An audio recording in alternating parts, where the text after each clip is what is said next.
Assalamu alaikum wa rahmatullahi wa barakatuh. Dear viewers and students at University of Science and Technology, Management Section Level 2, welcome to our Learning Symposium on Air for the subject Commercial Correspondence, in which we will discuss the following. Introduction to Commercial Correspondence, functions and features of business letters, the form of the business letter, main parts of the business letters, the form of the business letter, secondary parts of the business letter, styles of typing and punctuation in the business letter, addressing the envelope and email business correspondence, business terms and kinds of business correspondence, and finally, kinds of business letters. Now, dear students, after we see the topics in this course, let us move to the first point in this lesson.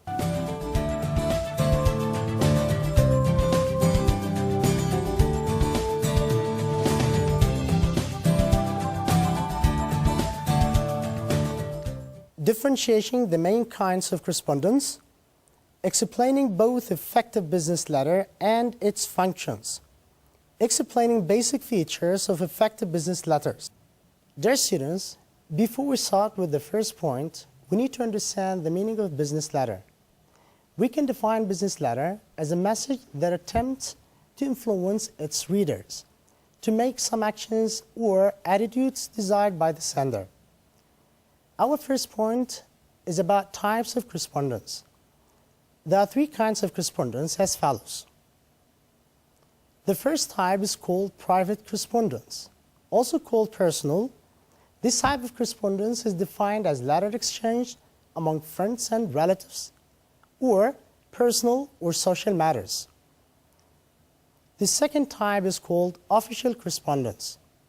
This type of correspondence is defined as letters exchanged among governmental institutions, offices, or agencies at the international level or local levels. The core subject of these letters is entirely official. The third type is called business correspondence. This type of correspondence is defined as letters exchanged among business firms or business people, sellers and buyers. The core subject of this letter is entirely commercial. Now, dear students, as we discuss the main kinds of correspondence, we come to the second topic in this lesson, functions of business letters.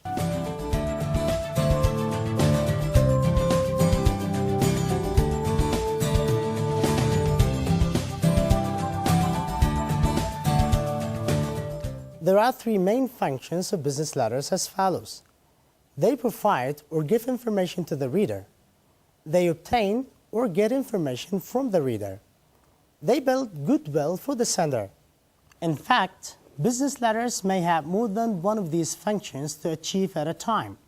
Thus, beside the main purpose of the letter, it also aims to create a feeling of confidence in a firm that makes a customer trade with it rather than with another firm. And this is what we mean by goodwill. Now, as we discuss the meaning and functions of business letter, we come to discuss the basic characteristics of the effective business letter.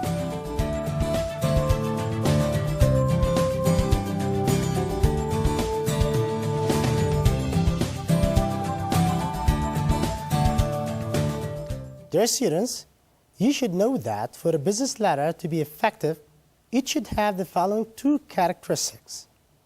Characteristics of the tone and the characteristics of the structure. First, characteristics of the tone. What we mean by the tone here is how words are organized to produce positive action by the reader. In this case, your customer. A letter that has the right tone receives greater attention than the one with improper tone. The characteristics of the tone include the reader's interest.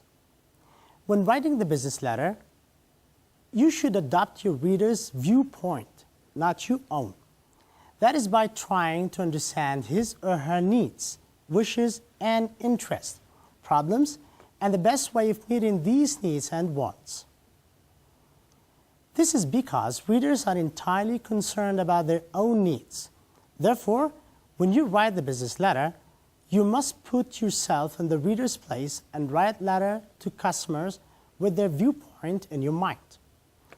Look at the following giving examples of the statement that hold different points of view.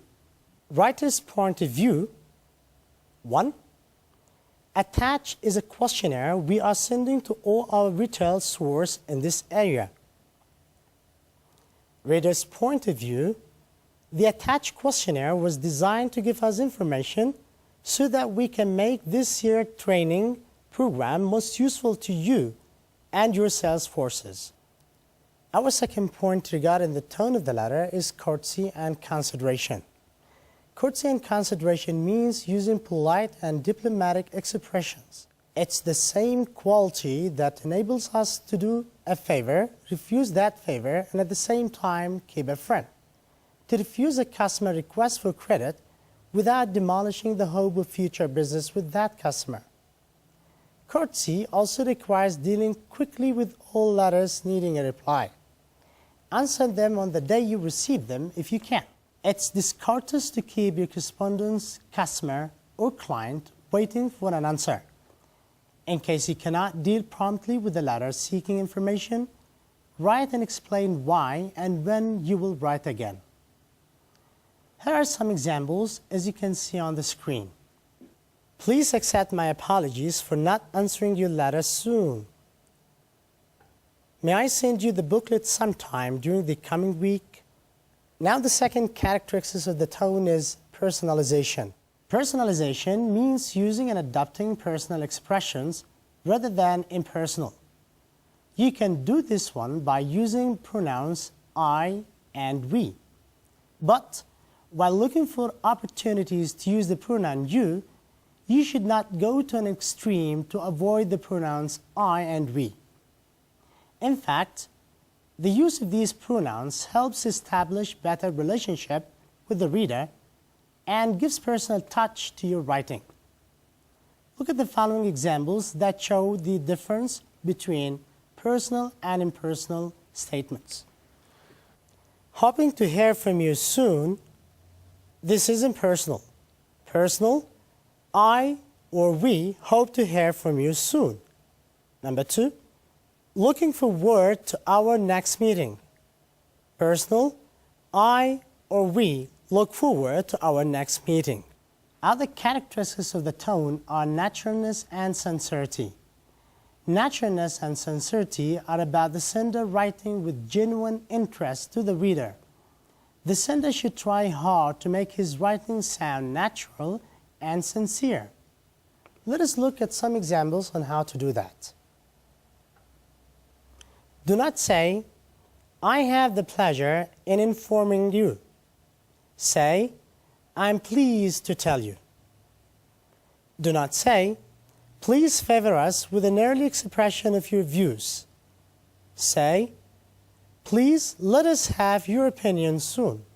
3. Do not say, at your earliest convenience. Say, as soon as you can, or as soon as possible. Our last point regarding the characteristics of the tone is a proper tone. Proper tone, it's important to avoid expressions that are likely to antagonize the reader, making him feel angry, especially in situations involving an error, replying to a complaining letter, claim for damage, or the refusal of a request. Your letter will create better feeling and be more persuasive when you use positive words rather than negative ones. Look at the following examples to see the difference between positive and negative expressions. Negative tone, we made a very careless error. Positive tone, the error was ours. Negative tone, we cannot ship your order because you did not send the payment. Positive tone, we shall be glad to ship your order as soon as we receive your check. Now, dear students, as we discuss characteristics of the tone, we come to discuss characteristics of the structure. This means contents of the message and its organization. A good letter is that having a text organized in logical, coherent, and forceful manner so that it leads to the composition of compact and clear message. Qualities of the structure include the following. Clarity. Clarity means transferring the writer's thoughts to the reader without misunderstanding. In fact, it is the most important factor in writing communications. The latter must be understandable and sentences should be short. It's also important to avoid the over-frequent use of such conjunctions as and, but, however, consequently, etc., as these make sentences long. Now, dear students, you should always remember that your main goal of writing business letter is commercial, and that you need your reader to understand the message you write. In order to attain clarity in the business letter, you should consider the following. First, use simple, plain, and familiar words and prefer short words to long when possible. Look at the examples on your screen. Avoid accomplish, say do. Avoid purchase, say buy. Avoid utilize, say use. Avoid in the near future, say soon. Avoid at the present time, say now. Avoid for the reason that, and say because. Second, be consistent and avoid repeating words that have different meanings and try not to use different words to express exactly the same meaning in order not to confuse your reader, in this case, your customer. The following show you examples of both unclear and clear statements and questions. Avoid, how do you account for the fact that the account is wrong? Say, how do you explain the fact that the account is wrong? Avoid, please quote your best price for your best quality coal. Say, please quote your lowest price for the best quality coal. Third, use precise and reasonably short sentences. You should also punctuate the letter content correctly and use active voice instead of passive voice. Look at the following example to see the difference between passive and active voice. Avoid, he was granted a loan by us, but you can say, we granted him a loan. Avoid, payment of their account will be made by Usama next month. You can say, Usama will pay their account next month. Now, dear students, we come to the second characteristics of the structure, conciseness. Conciseness means saying everything you have to say in the fewest possible words.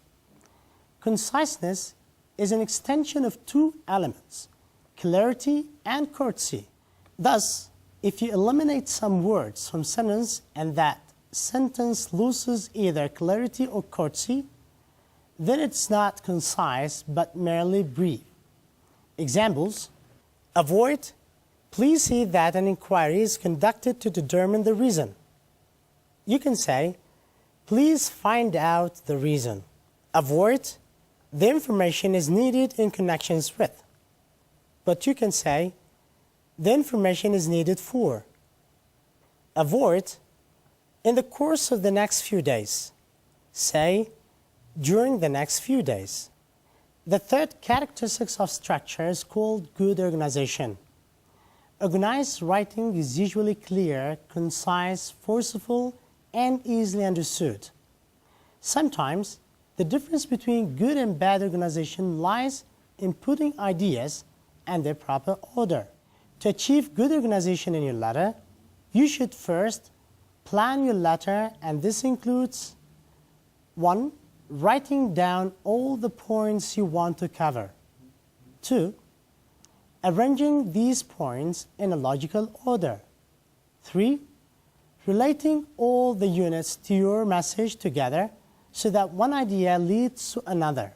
Second, paragraph your letter. Most letters have 3 paragraphs. The first takes the form of an introduction or acknowledgement if there has been a previous correspondence. The second gives information and states facts. The third refers to future actions. By this, dear students, we come to the end of the first lesson. We discussed the main forms of correspondence, the personal, official, and commercial correspondence. We also defined the meaning of effective business letter and its functions. We finally explained characteristics of the tone and structure as basic features of effective business letters. Dear students, our next lesson will be about the main parts of the business letter. Until then, I wish you all the best. Thank you for watching us. Wassalamu alaikum wa rahmatullahi wa barakatuh.